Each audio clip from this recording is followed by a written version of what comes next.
a strategic play against Trump and Putin. In a surprising turn of events, a group of European leaders seemingly outmaneuvered Donald Trump in a high-stakes geopolitical maneuver designed to put pressure on Vladimir Putin. Yesterday, the leaders of France, Germany, Poland, and the United Kingdom held a private meeting with Ukrainian President Volodymyr Zelensky. During this gathering, they placed an unscheduled phone call to Trump, where they laid out a bold strategy. The plan: deliver an ultimatum to Putin, either agree to a 30-day ceasefire and begin peace negotiations, or face an escalation of Western support for Ukraine, including overwhelming military assistance and additional sanctions powerful enough to cripple Russia's already fragile economy. In that conversation, Trump was convinced that this strategy alone would push Putin toward the negotiating table. More importantly, the leaders appealed to Trump's vanity, assuring him that if successful, he would be credited as the key figure behind the peace effort. However, those who deeply understand Putin's ambitions know that peace was never his true objective. For years, analysts have argued that Putin's ultimate goal is to dismantle Ukraine's democratic aspirations, not preserve them.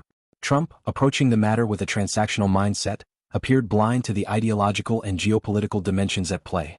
Known for being easily persuaded, particularly by figures like French President Emmanuel Macron, Trump gave his verbal approval to the plan.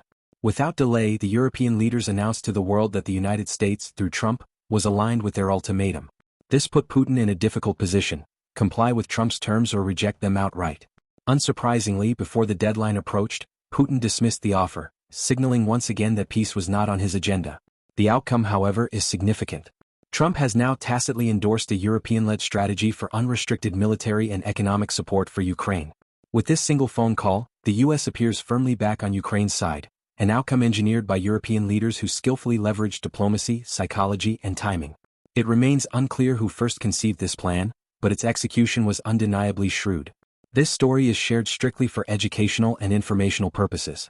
It reflects interpretations and reports from online discussions and should not be taken as verified fact. Readers are encouraged to seek multiple reliable sources before forming conclusions. Credit for story and image, Quora.com.